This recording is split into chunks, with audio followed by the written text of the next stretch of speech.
About time we brought some down-home cooking to this show, right? Right. This week I get to talk to a good friend of mine, Tori Haas, a fellow ATLien director just like me. His movies, The Neon Dead and Dead by Midnight 11 Central, are must-sees in the indie world, and we get to talk all about it. Make sure to like and subscribe to this page, and make sure you follow us anywhere you can find us, especially down in the links below. All right, guys, on to the interview. Welcome back, everyone, to Director on Director with Richard Tanner. I am Richard Tanner. You, by now, should know me because we've done a few of these episodes, and you know me from such movies as Frankenthug, Room for Rent, and Mother News Presents Once Upon a Nightmare. And today, I'm very happy, very honored, because I get to talk to a native boy with me. You know, someone that's actually in Georgia, because I've been going all over the place for this. Texas, Florida, nowhere but home. And I get to talk to the homegrown hero. I get to talk to Torey Haas, man. How's it going today, buddy? It's great. Thanks for having me.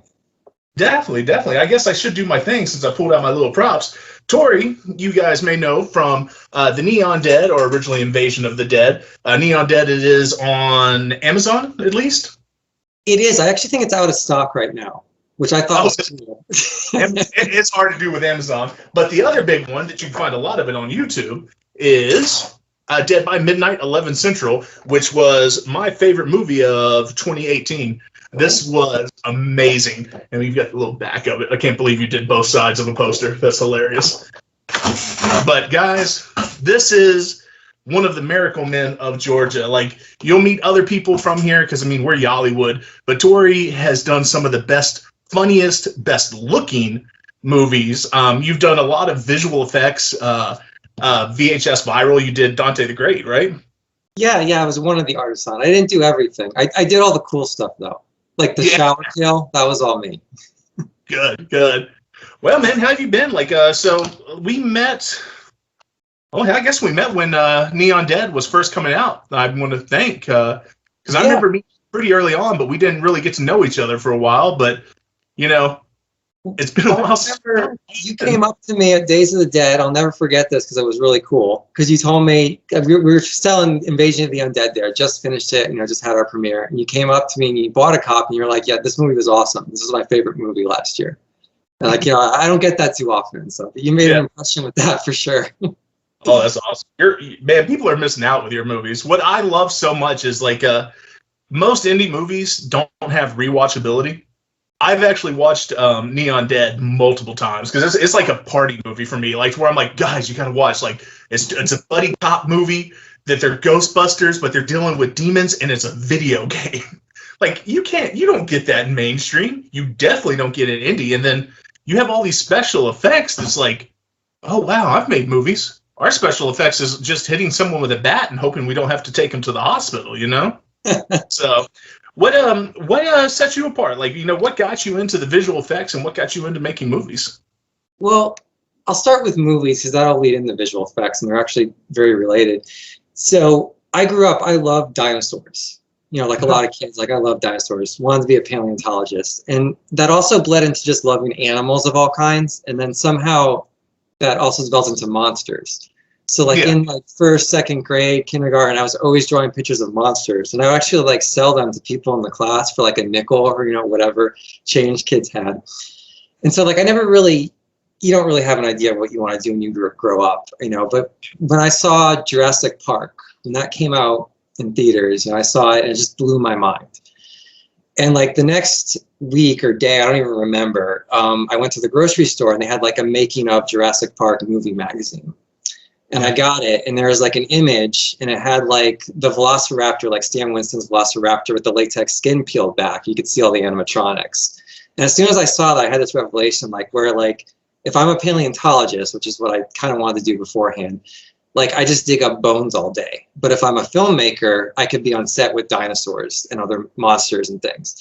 So I started out wanting to do special effects, and I got really into Ray Harryhausen. So I always used to watch like Jason the Argonauts and Golden Voyage of Sinbad with my grandpa. And also he didn't do King Kong, but that was a big one I would watch a lot with my grandpa. So I just always loved stop motion. And then, I started trying to do like Lego movies with stop motion as a kid.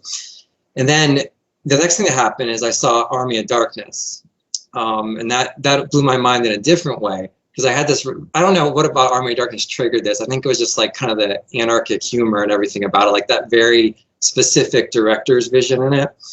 And I just realized, like, if I'm just the creature creator, the director's going to be telling me, like, this is what I want it to look like. But if I'm the director, I get to tell that guy, this is what I want the monster to be. So filmmaking just grew out of those two, really, Army of Darkness and Jurassic Park. And then visual effects, getting more into that. I mean, like, that was always an interest. And it just got to be when I went to film school at Georgia State. I've done everything here local. Thanks for introducing me as like a homegrown hero. That's pretty cool. I went to Georgia State, and the short I wanted to do for like my second year project had a troll in it. And of course, in film school, you don't have any special effect. You don't have any budget, to do anything. So I was like, well, I guess I'll do it myself. So like I built a stop motion troll, and I learned how to like composite it in Final Cut at the time, and just started learning from there. That eventually grew into After Effects, and just, I've always liked figuring things out, and that's all visual effects is, especially like DIY visual effects like I do, where it's just me with a computer. Like, it's all just figuring out what you can do with this amazing software that's available right now to anyone. Yeah. I think, you summed yourself up so good by saying Harryhausen and Army of Darkness. Like, oh my God, if that doesn't just fix it. But Jurassic Park, that's something interesting, man, because we're close to the same age. We won't have to, reveal it here or anything. But I remember seeing Jurassic Park as a kid as well, and it was amazing. And this is totally off topic of movie. What was the best merchandise you remember buying from that movie? Because it was bigger than anything when we were kids. Trading cards, toys, everything. For me, it was the toys, the action figures. I have like the Stegosaurus is always my favorite dinosaur. And there was never a Stegosaurus in the movie, but of course that was the next question. What's your favorite dinosaur? So good, thank you. I always loved the Stegosaurus. It had like the battle wound. So like I never had the T-Rex. I don't know why. I had the Velociraptors, but the Stegosaurus had like the wound you could pull out and it would show like its ribs. Yeah. I don't really make toys like that anymore, but that was like cool. So I'd always have like the Velociraptor attack it and stuff like that. Mine was a fat kid moment. They had a T-Rex jawbreaker that they advertised as even a T-Rex couldn't bite it in one bite, which as an adult I realized is bullshit, but I believed it. Oh my God, I had that thing for 2 months. I kept licking it, trying to get through it. Yeah. I look like this today. So, all right, that makes perfect sense how you got into movies. And you've went to film school, so you've got most of us beat on that that I've met in the indie world. There's only a few guys, but you're, fairly young, because most of the guys you meet in the indie world are older. They're usually in their late 40s, 50s, and everything.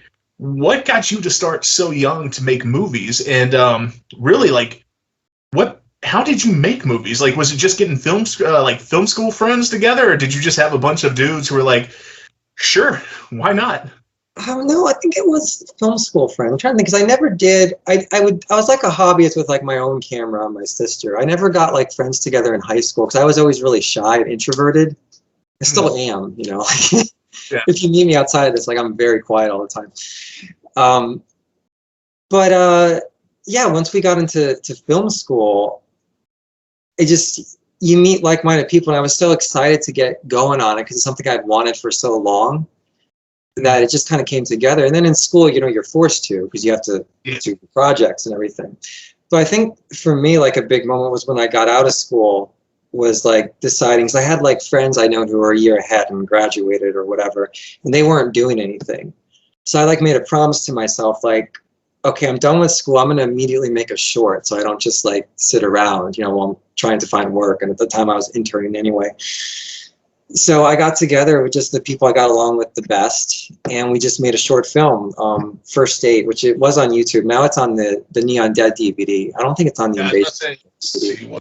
Here, keep going. Let's see. Troll Picnic and First Date, because I'm about to say I saw a lot of your shorts from the back of that. They're both on. Troll Picnic was the one I made the troll for. That was my first time doing stop motion aside from Legos. But yeah, I just met like-minded people, and I was fortunate to find people who were like me, who were like, wanted to do a good job, but they're also kind of laid back and they weren't too pretentious. Mm-hmm. That's a big quality I tried to stay away from in film school, is like pretension, and there weren't too many people like that in my class, thankfully. Thank you for that, by the way. Because it's Oh man, I think I said this on a previous episode, but the thing that bothers me so much about specifically horror directors in the indie world is that either you are super dumb and you're just like, oh, I'm going to show blood, beast, and breast. That's it, nothing more.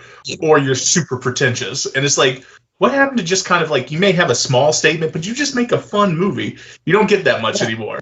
No, that's totally what I'm all about. And I appreciate what you said at the beginning about rewatchability, because that's like my number one goal. Like, I love movies I like to watch again and again. Like, I've seen Army of Darkness like hundreds of times, literally. I used to watch it every day when I got home from school. Yeah. So like my goal was to make a movie with the Neon Dead and with Dead by Midnight also that you want to watch again, and just trying to find those moments to give it heart that make you get attached to it so you can want to relive it. Yeah, like I'm going to not talk about the indie movies on this, but most indie movies I get, it's a one-time watch, even if I love it. Like some of them, I'll say one, the Bunny Game. I don't know if you ever saw it. It's very intense. It's very, very, very intense. I can't watch it more than once, though. Like, it blew my mind. I was disturbed, but it was so horrible. Like, I would never put myself through that again. Yeah. Midsummer, Midsummer was a great movie. I'm not watching that damn thing again just because of a dude jumping off a cliff. And I'm like, all right, that was great. No, we don't need to do this again. And I think the idea of having a movie that you can watch and be like, wow, I want to watch that again with somebody instead of saying, I want to make someone experience that, has a lot to say for it. I mean, there is still a statement of everything you make. Like, you use colors in these movies better than anyone that I've seen, especially on this ground. Like, matter of fact, you gave me advice because you read the script for Mother News Presents. Yeah. Way before anyone else. And you read the last script, the last story in it was The Three Little Pigs. And to me, it was the weakest story, but you gave me this advice, said, you should shoot this like a giallo, man. This will make it a lot better. And then all of a sudden, I'm taking pages out of your books. I've got purple lights here, green lights here. I've got a knife, and I'm just zooming in and zooming out of the knife, super red blood everywhere. And turned out to be one of the better ones in that movie because of it. And, all because of color, just changing that little thing. But thank you for that. Oh, yeah. Yeah. Well, I read the script, and it just had this, like, mysterious woman killing people. So that's just, like, giallo, right there. Yeah. Yeah, and I love... It started with Creepshow as the first movie I really saw with those colored lights and everything. And then I realized that was kind of inspired by Bava, and, then I got really into him. So I just like having color, especially because, like, there's, like, that period where all movies look drab, like in the early 2000s kind of. And it's like, I don't know. I just got tired of that. It's funny, man. Like, I would call you a trendsetter, except you're in the indie world. But it's so weird because when I watched Neon Dead, I was like, wow. This is a colorful movie. This is great. I'm watching it. And then after that, everything that went to Hollywood is all of a sudden like, oh, we need tragedy girls. We need neon. Stranger Things. We need neons. It just became neon and everything. And I'm just looking at it going, all right, someone's watching the indie world right now because this is taking off way too soon. Someone caught something. I think it's just like because in the 80s you saw a lot of that, and then like the generation that started making movies at that time were people like me who grew up watching those 80s movies and they wanted to bring color back. They were sick of that 2000s kind of drabness too, I guess. That makes sense, dude, because I've recently been going through this thing. I'm telling everyone, like, one guy just had me like doctor a script for him, and I was like, all right, you don't do the 80s. One, you can't afford it. Two, no matter what you do, it's not going to look as good as like summer of '84. You don't have the money. So like, do the 90s, man, because the 90s doesn't look that much different, but you're still getting the nostalgia throw. But it's one of those things to where all of us now that are in our 30s, it's the same as in the 80s when we were born. Every movie we watched had something that was a throwback to the 50s. Yeah. Because that is that 30-year cycle that you going up, man. And I think you're right. But you hit it early on, and I've always I appreciated that. It was some good shit. Thanks. I like all the praise. This makes me feel it's good to hear. Yeah. So, we got into your first movie and all that. Let's talk a little bit about Dead by Midnight. And the first thing I want to hit on, because we've already talked about my movie a little bit, is Aaron Brown and then Hannah Fearman. Like, these are two opposite stream girls that worked perfectly together, by the way. How did you meet them? What made you want to get them? And then how did you also get into Dead by Midnight with, what was it, U42?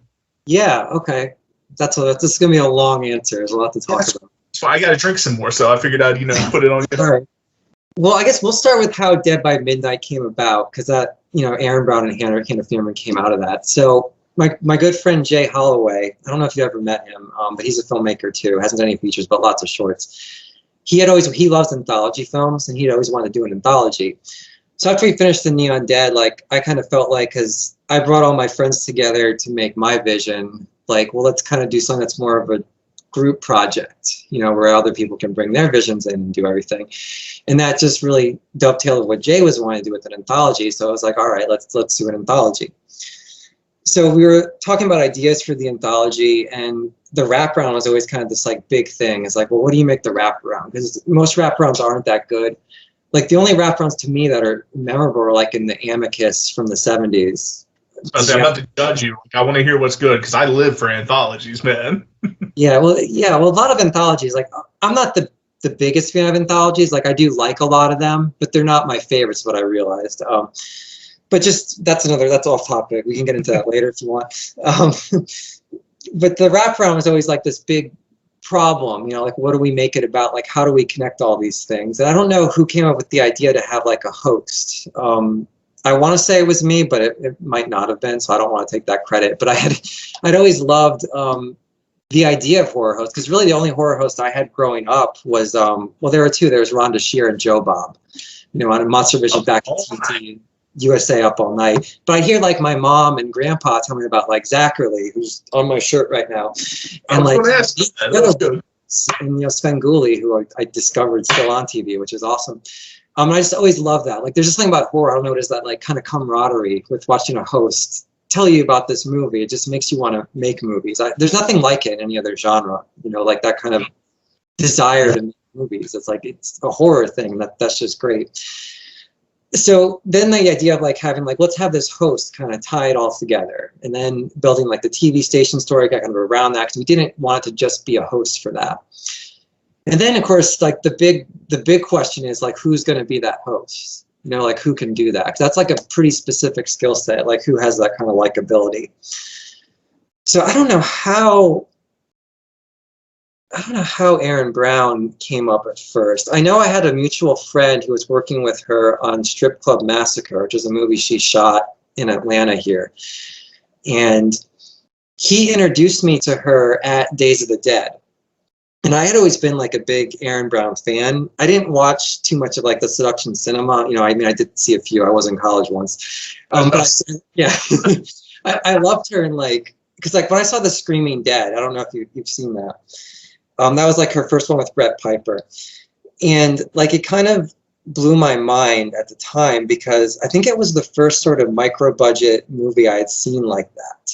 There was low budget stuff earlier, but it was always shot on film. And I'm pretty sure Screaming Dead was digital, and just the quality of it and everything was it just blew my mind when I was, when I saw it. Sorry, my cat's down here meowing. All right, I saw her walk by a little bit ago. She's really fluffy and ridiculous looking. So I loved Erin in it. I always thought she was really likable. And it just then I saw Bite Me, which is also really good. That was another Brett Piper film. And then she had small roles in The Lost. And but then it was Sick Girl, she was just incredible in that. I don't know. I thought for sure when she was in Sick Girl, I was she's going to blow up. And I thought it was so cool. Yep, that right there. That's the season 1 cover. Clive Barker and her on that side. Sick Girl. Blow up. After that short came out, she was so after that episode came out, because she was so great in it. And I always found her that he was really likable, kind of almost like how Bruce Campbell's really likable. Aaron Brown was really likable to me. So once I was introduced to her, and that was really surreal, because that was my first time. I had met celebrities at Dragon Con, where you're paying for their autograph. But this is the first time meeting someone, and I don't know, kind of an equal. Not exactly, of course, but but enough talking to her on a business level, and it was well, yeah, she could play the host. So I just asked her, can you, well, you're in town, can you be the host for this teaser trailer? Because at the time, this brings in the U42 thing. My friend Tony, who I'd done some work for, he was working with U42 as a contractor, because they were shooting a lot of concerts and music videos, and he would bring me in as a camera op. And he mentioned that they were launching like a new streaming platform, but they were looking for original content. So he thought we could pitch this idea of a horror anthology to them.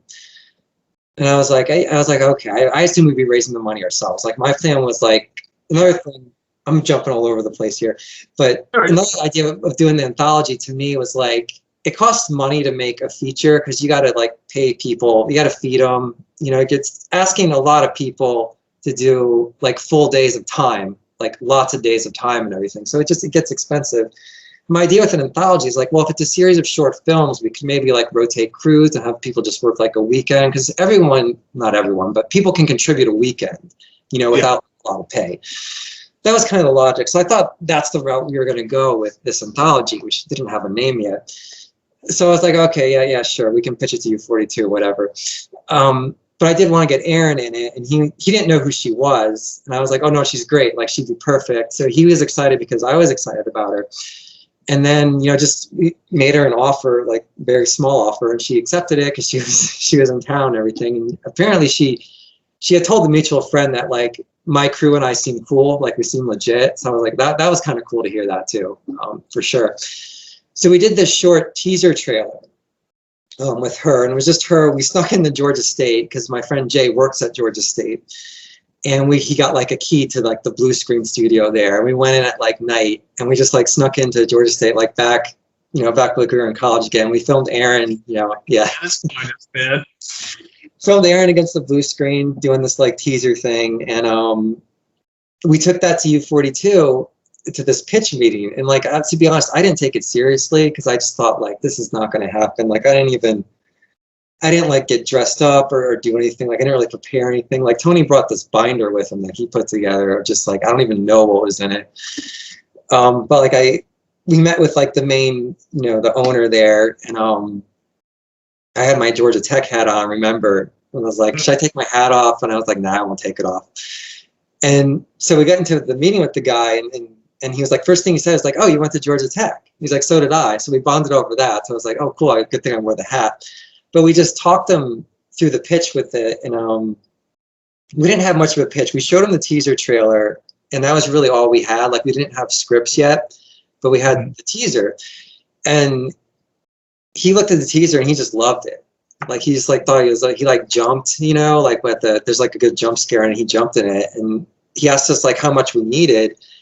And I don't want to say specifics, that screwed me over. I'll tell you the budget of the Neon Dead. That was, $17,000. I don't want to say Dead by Midnight what we asked for, because that can mess you up with distributors, I've learned. But we gave him a number, and he was like, yeah, done. And we walked out of the meeting, and I was like, what? Did that just happen? And like, I remember I hugged Tony. Has that story on this show. I promise you, no one else could be like, they gave us money. It's never going to happen again. Let me say that. Like, I don't expect that to ever happen again. Like, this was totally, and no one listening to this should think that is what will happen. It was very surreal. Like, look, I've almost went prostitution to get money. Almost. Sure, almost. Prostitution. That's how you get money for these things. Oh, yeah, definitely. But yeah, so we got the money, and then he went from there. And so Hannah Fearman, I don't remember how that came up, to be honest. I'd always liked Hannah. You know what I liked Hannah from? She was that, because VHS was getting big at that time. She was the cornerstone of that movie. I had a shirt with her face on it before I knew who she was, just because I like that. I like you, so. But I first saw Hannah. She did the Legend of Zelda fan film. Did you ever, know about that? Yes. So I forget it was like Hero of Time or something. I love Zelda. Like when I was a kid, I was a big Zelda nerd. So I knew her as Princess Zelda. Then when I saw her in VHS, I was like, oh, that's Princess Zelda. Now she's like this crazy siren teacher. Got a lot different real quick, didn't it? Yeah. But I had the sense that she was kind of like getting bigger, because like VHS was like, that was clearly like, she's like you said, she's the most memorable thing in that movie. Mm-hmm. So I had a sense she was going to get really big, and I don't remember whose I think it was mine. I don't want to take credit for, like, someone might come back from the movie and be like, no. Good director, man, because you're not taking credit for anything that looks good, and you're like, anything bad happens to me. That's the sign of a good director. Yeah, no, totally. It's how it should be too. So I don't want to take credit for Hannah, but I was definitely excited whoever had that idea, if it was me, I don't know, to bring her on board. And we had a mutual friend who was one of the directors, Anissa Matlock. She directed the Day 3 segment in Dead by Midnight. Shaved head? What's that? She's the one with the shaved head? Yes, yeah. Oh, yeah. And she knew Hannah, so she just asked her, and I don't remember if we had a script ready. We might have had a script ready that we presented to her, and she read it and liked it and just wanted to do it. And she was great. I was a little intimidated directing her. Aaron too, honestly, like that was a little intimidating at first, for sure. And I'm not an actor's director. Anyone who's worked with me will know I'm not an actor's director. It takes a lot of work for me to be able to talk to actors. Like I can do lenses, camera, lighting, special effects all day. Actors, like, giving them like, action verbs and stuff like that, it does not come naturally to me. So it's the opposite. I'm more of like, all right, I don't know what camera lens to use, so guys, figure it out. I need it to look like this movie. You two need to do this, so I'll get in there and start fighting. It's like you're either one or the other, And that's one thing I actually always really liked about Sam Raimi, is that he kind of went from being just a technical director to like doing more actor stuff. That's a side point. He's one of my heroes. Him, Roger Corman, and Ray Harryhausen are my 3 filmmaking heroes. Good heroes, man. Yeah. It's good. Erin, that's everything. I don't remember the story about Erin. She is a little intimidating because like a lot of people don't know her. I guess maybe we should say the word Misty Monday for anyone that's thinking. But like she is, she's done some sleazy, dumb movies, but she acts so good in them. And like, she'll go in and you'll watch these movies and you're like, why do you act this well? Why are you doing these films? And then you get to know her and you're like, okay, I see why you're doing these films, because you're just kind of like going with the flow. She's a very just, earthy person. That's the way to say it. But she is an amazing actress and knows films like crazy. It's intimidating to talk to her about films. Like I get nervous, man. Like I don't like saying giallo in front of her because she makes fun of my Southern accent, which is all good and stuff. And then Hannah, like, she just did Creep Show, and like, whoa, like I thought she had been doing good, building up, and then Creep Show came, and I was like, okay, it took me 10 minutes to realize that was you in this movie, So you did good grabbing both of them, man. Like I applaud you on that, man. Thank you. Yeah. Sorry. So, what about anything new going on, man? You got like I know COVID's been hell for all of us, but you constantly work, and I know you are, man. What you got new? You need to plug anything? You want to tell people where to find you? I have nothing really to plug right now. Upcoming projects, I producing a movie that I wrote that Tony Reams is going to be directing. I mentioned him a few times. He's one of the directors on Dead by Midnight. I'd say short side off on this.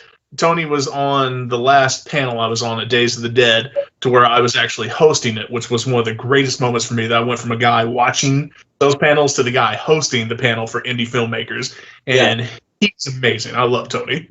That was a good panel. No, you were a great moderator too. So yeah, that was a good one.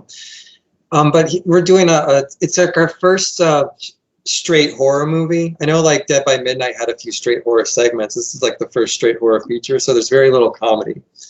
Oh, that's going to be interesting. Yeah, we're going up to Pennsylvania to shoot it in September. So, because he's from Pennsylvania, and he's like this really small town in Pennsylvania.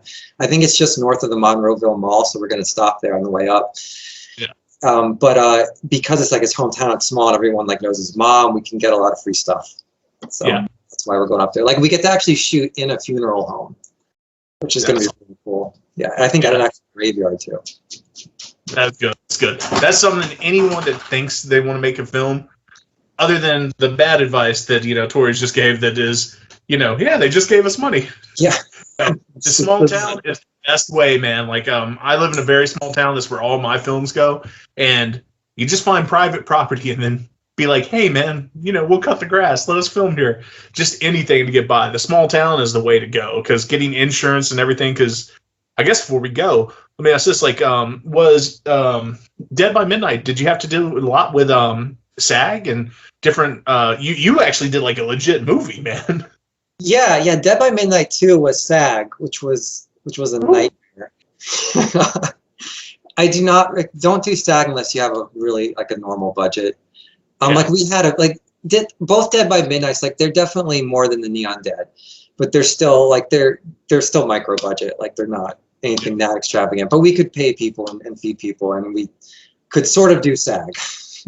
Yeah, I just like that's even with SAG, and doing stuff that's a legit budget, like getting insurance and all that. Because I tried once to do like a real legit one with my town, and they're like, "Yeah, you need $250,000 worth of insurance," and I'm like, "Oh, no, we're just going to film and not tell you guys now. That's it." So it's the small town way. That's the way to go, man. Yeah, totally. I'll say I did not have insurance for the Neon Dead, and we did like a whole sword fight in that. Very dangerous. Oh, hell. Well, man, I really appreciate you coming on. I'm going to put links to everywhere people can find you. They're going to be in the description under here. Hopefully, we'll see what effects I can do, because we haven't edited any of these yet, even though we're in. But I'm going to do some stuff tomorrow on it. But I really appreciate you, man, because you were one of the first cool guys I met in this indie game. Like, you helped me with movies. We've known each other for a long time. And we're also, again, hometown buddies, which is just nice, because Atlanta is the new, the new shining point. We're the new Hollywood. I'm hoping it stays that way, and then me and you both get big and make it, and then, we have to fight over who has the bigger Atlanta Wood party, That's going to be the way. Yeah, no, I appreciate that. And even inviting me to this, like, this makes me feel like a big shot. Like you've built me up so much. When people watch my movies, like I get worried they're gonna be like, "This is the guy he was talking about. This is the guy I went to film school." No. Perfect. Well, man, thank you again, and hopefully we'll have you on soon. And I'll see you next time, buddy. All right. Yeah. Take care. Thank you. Thanks.